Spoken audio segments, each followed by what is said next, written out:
मेरे भाई श्री प्रवीण गोयल जी और इनका पूरा गोयल परिवार जो यहाँ पर कथा का आयोजन करवा रहा है और सामने उपस्थित हालांकि हमारी माताओं बहनों मेरे भाइयों, एक्स चेयरमैन श्री सुनील मेहता जी, हमारे मंडलाध्यक्ष भाई विनोद जी, हमारे बहुत ही वरिष्ठ साथी श्री सुंदर कश्यप जी, सुंदर सरपंच जी, सभी उपस्थित प्रबुद्ध जनों।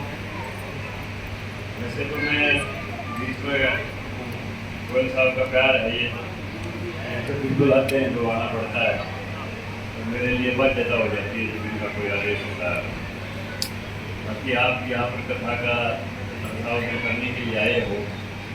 आज एकादशी का दिन है। वैसे तो आज के दिन पानी की छबीलें लगती थी, लोग पानी पिलाते थे, लेकिन परमात्मा ने ऐसा मौसम कर दिया कि पानी की जरूरत नहीं पड़ी। लेकिन हमारे जो बुजुर्ग उन्होंने सारी परंपराओं का विकास ऐसा किया हुआ था। जैसे एकादशी का व्रत रखते हैं, कोई 11वीं तिथि पर ही व्रत रखना कोई जरूरी नहीं होता है। एकादशी का व्रत का मतलब है कि 5 हमारी ज्ञानेंद्रियां होती हैं।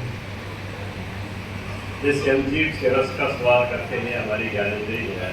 आँख से देखते हैं, हमारी ज्ञानेंद्रिय है। तत्वता से हम स्पर्श से अनुभव करते हैं, ये हमारी ज्ञानेंद्रिय है।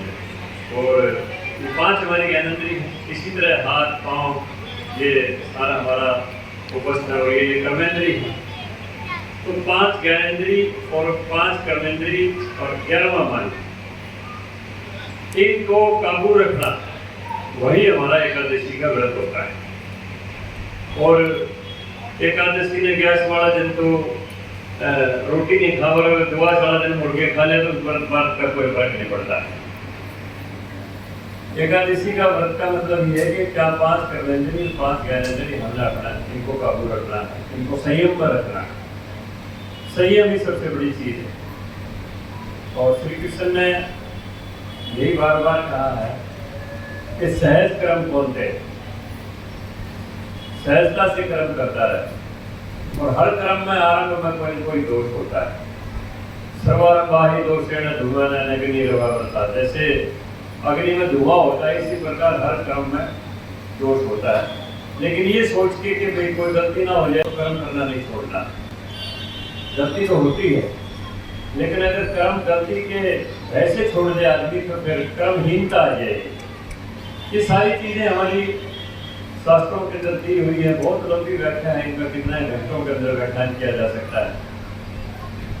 श्रीमद् भागवत कथा का जहाँ पर विस्तार हो रहा है, यहाँ पर जो व्याख्यान हो रहा है, इसका वास्तव में आदमी अपने जीवन की नैया को कैसे पार कर सकता है, भय से कैसे, मृत्यु के भय से कैसे मुक्ति पा सकता है। विशेष मर्म तो इसमें ये है कि आदमी मृत्यु से जो भय खाता है, मृत्यु और कुछ नहीं, 14 परिवर्तन है, एक शरीर के बाद दूसरा शरीर ग्रहण हमने करना है। तो इसके विषय में ही भागवत में विशेष तौर पर दृष्टांत दे देकर समझाया गया है। भागवत का जहाँ से आविष्कार हुआ, ये मुजफ्फरनगर से थोड़ा सा दूर आगे है, शुक्रताल नाम की जगह है। वहाँ पर उस समय जंगल था, आजकल तो मंगल हो रहा है। वहाँ पर काफी आबादी है, सुखदेव मंदिर भी है, वहाँ पर गुरुकुल भी है, संस्कृत विद्यालय भी है, गौशालाएं भी हैं, आबादी भी होगी। जंगल था। अर्जुन के पोते अभिमन्यु के बेटे राजा परीक्षित, तो वो जंगल में शिकार के लिए निकले हुए थे। उनको प्यास लगी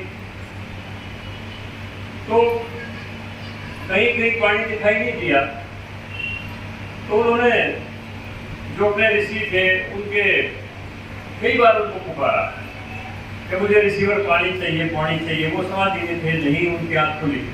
उन्होंने गुस्से में आके एक महामारी असर पड़ा था, उनके गले में डाल दिया। जब उनका बेटा आया कि ये सर्प कौन डाल के चले गया, ऋषि तो तभी समाधि में थे,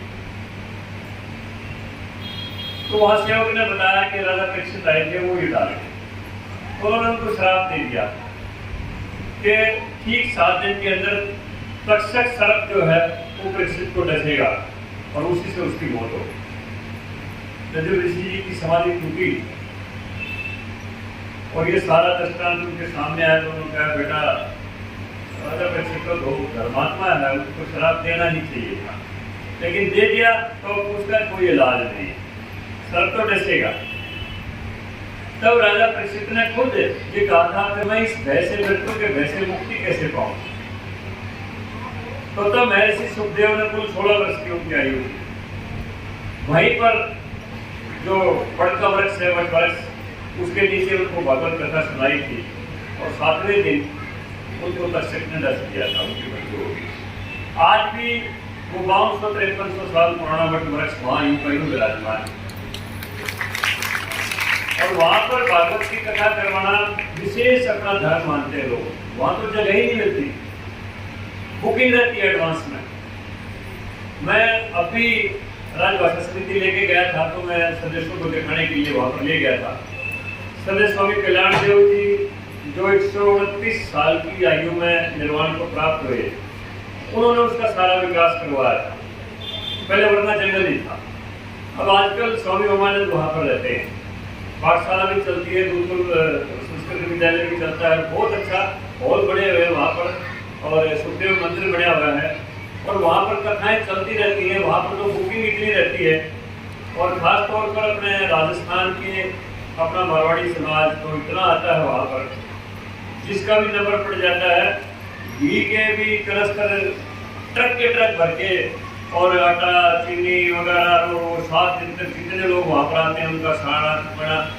और ये शाश्वत सत्य है कि ये धर्म आज भी अगर जिंदा है तो ये अग्रवाल समाज की वजह से है। ये धर्म में पैसा लगाना जानते हैं, ये कमाना भी जानते हैं, लगाना भी जानते हैं। इनकी श्रद्धा धर्म में रहती है हमेशा। जब भी कोई भी काम करेंगे धार्मिक अनुष्ठान के साथ करेंगे और जब भी भगवान कोई न कोई सफलता दे देगा, पैसा दे देगा, तो उसमें से जरूर चाहे 10% चाहे 15% धर्म में लगाएंगे। ये अग्रवाल समाज की विशेषता है। मैं इनको धन्यवाद देता हूँ। तो आज भी ये गोयल परिवार यहाँ पर कथा का आयोजन करवा रहा है। मैं इनको शुभकामनाएं देता हूँ। परमात्मा इनकी सारी कामनाएं पूरी करे, इनके परिवार में खुशियाँ रखे, इनके परिवार में समृद्धि रहे। मैं इन्हीं शब्दों के साथ अपने बात को विराम देता हूँ।